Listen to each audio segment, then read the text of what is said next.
ಈ ಸಂದರ್ಭದಲ್ಲಿ ಶುಭವನ್ನು ಹಾರೈಸ್ತಾ ಇದ್ದಾರೆ ಯಶ್. ಎಲ್ರಿಗೂ ನಮಸ್ಕಾರ. ಮೊದಲನೇದಾಗಿ ಅಶೋಕ್ ಕೇಣಿ ಸರ್ಗೆ ಹುಟ್ಟುಹಬ್ಬದ ಹಾರ್ದಿಕ ಶುಭಾಶಯಗಳು. ತುಂಬ ಖುಷಿ ಆಗ್ತಿದೆ, ಇಷ್ಟು ಮಟ್ಟಿಗೆ ಅವ್ರ ಹುಟ್ಟುಹಬ್ಬನ ನೀವೆಲ್ಲ ಆಚರಿಸ್ತಾ ಇದ್ದೀರಾ ಪ್ರೀತಿಯಿಂದ. ಸುದೀಪ್ ಅವ್ರು ಹೇಳಿದಾಗೆ ದಾವಣಗೆರೆ ನಿಜವಾಗ್ಲೂ ನಮಗೆ ಭಾಳ ಪ್ರೀತಿಯಾದವರು. ಮುಖ್ಯವಾಗಿ ಪ್ರತಿಯೊಂದು ಕನ್ನಡ ಸಿನಿಮಾನೂ ಇಲ್ಲಿ ಭಾಳ ಚೆನ್ನಾಗಿ ಪ್ರೋತ್ಸಾಹ ಕೊಡ್ತೀರಾ ನೀವು. ನನ್ನ ಮೊದಲನೇ ಚಿತ್ರ ಮೊಗ್ಗಿನ ಮನಸ್ಸು, ರಾಕಿ 2 ಚಿತ್ರ ನಿಜವಾಗ್ಲೂ ಇಲ್ಲಿ ತುಂಬ ಒಳ್ಳೆ ಕಲೆಕ್ಷನ್ ಬಂದಿತ್ತು. ತುಂಬ ಥ್ಯಾಂಕ್ಸ್ ಹೇಳ್ತೀನಿ. ಯಾಕಂದರೆ ಒಬ್ಬ ಕಲಾವಿದ ಪ್ರತಿಯೊಬ್ಬರಿಗೂ ಡೈರೆಕ್ಟಾಗಿ ಥ್ಯಾಂಕ್ಸ್ ಹೇಳೋಕ್ಕೆ ಸಾಧ್ಯ ಇಲ್ಲ. ಆದರೆ ಈ ಥರ ಒಂದು ಸಂದರ್ಭ ಸಿಕ್ಕಿದಾಗ ನಿಮ್ಮಲ್ಲಿಗೆ ನಿಮ್ಮೂರಿಗೆ ಬಂದು ನಿಮಗೆ ನೀವೊಂದು ಕೊಟ್ಟಿರೋ ಆಶೀರ್ವಾದ, ನೀವೊಂದು 50 ರೂಪಾಯಿ ಟಿಕೆಟ್ ನೋಡಿ ಇವತ್ತು ಕೊಟ್ಟು ಫಿಲಮ್ ನೋಡಿ ನಮ್ಮನ್ನು ಇವತ್ತು ಬೆಳೆಸಿರೋದಕ್ಕೆ ಬಂದು ನಿಮ್ಗೊಂದು ಕೃತಜ್ಞತೆ ಸಲ್ಲಿಸೋಕೆ ಇದೊಂದು ಜಾಗ. ಅದು ಈ ಕೇಣಿ ಸರ್ ಅವ್ರ ಬರ್ತ್ಡೇ ಮುಖಾಂತರ ಇಷ್ಟು ದೊಡ್ಡ ಮಟ್ಟದಲ್ಲಿ ಸಿಕ್ಕಿದೆ.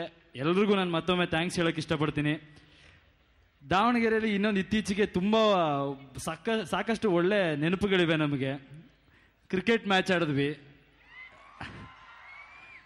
ಆ್ಯಕ್ಚುಲಿ ನಾವೆಲ್ಲ ಆ್ಯಕ್ಟ್ರುಗಳು ನಮ್ಮದೇ ಇದರಲ್ಲಿ ಬ್ಯುಸಿ ಆಗಿದ್ದಾಗ ಸುದೀಪ್ ಅವ್ರು ಎಳ್ಕೊಂಬಂದು 1.5 ತಿಂಗಳು ಕ್ರಿಕೆಟ್ ಆಡಿಸಿದ್ರು ನಮ್ಮನ್ನು ಬಿಸಿಲಲ್ಲಿ. ಎಲ್ಲದಕ್ಕಿಂತ ಮಜಾ ನಾವು ಆ ಕ್ರಿಕೆಟ್ ಆಡ್ಬೇಕಾದ್ರೆ ಏನಿತ್ತೋ ಇಲ್ವಾ, ಲಾಸ್ಟಲ್ಲಿ ನಾವು ಬಂದು ಒಂದು ಫಂಕ್ಷನ್ ಮಾಡಿದ್ವಿ. ನಿಮ್ಗೆಲ್ರಿಗೂ ನೆನಪಿರ್ಬೇಕು ಬಂದಿರೋರಿಗೆ. ಆ ಫಂಕ್ಷನಲ್ಲಿ ತುಂಬ ಎಂಜಾಯ್ ಮಾಡಿ ಡ್ಯಾನ್ಸ್ ಮಾಡಿದ್ದೀವಿ. ಯೋಗಿ ಅಂತೂ ಸಿಕ್ಕಾಬಿಟ್ಟೆ ಡ್ಯಾನ್ಸ್ ಮಾಡ್ದ, ನಾನು ಜೊತೆ ಡ್ಯಾನ್ಸ್ ಮಾಡಿದ್ದೆ. ಸುದೀಪ್ ಅವ್ರು ಹೇಳಿದ್ರು ಈಗ ನಾನು ಡ್ಯಾನ್ಸ್ ಮಾಡ್ತೀನಿ, ಯೋಗಿ ಡ್ಯಾನ್ಸ್ ಮಾಡಲ್ಲ ಅಂತ. ದಾವಣಗೆರೆಯಲ್ಲಿ ಯೋಗಿನೂ ಡ್ಯಾನ್ಸ್ ಮಾಡಬೇಕು, ಸುದೀಪ್ ಅವರು ಡ್ಯಾನ್ಸ್ ಮಾಡಬೇಕು. ಸುದೀಪ್ ಅವರು ನಮಗಿಂತ ದೊಡ್ಡವರು. ಅವ್ರೇನು ಮಾಡ್ತಾರೆ ಗೊತ್ತಾ, ಡೈರೆಕ್ಟಾಗಿ ಹೇಳಲ್ಲ ನನಗೆ ಡ್ಯಾನ್ಸ್ ಮಾಡೋ ಆಸೆ ಇದೆ ಅಂತ. ಬಟ್ ಕಾರಲ್ಲಿ ಬರ್ಬೇಕಾದ್ರೆ ಗೊತ್ತಾಯ್ತು ನನಗೆ, ಸ್ವಲ್ಪ ನೀವೆಲ್ಲ ಪ್ರೀತಿಯಿಂದ ಫೋರ್ಸ್ ಮಾಡಿ ಕೇಳಿದ್ರೆ ಖಂಡಿತ ಡ್ಯಾನ್ಸ್ ಮಾಡ್ತಾರೆ ಸುದೀಪ್ ಅವರು.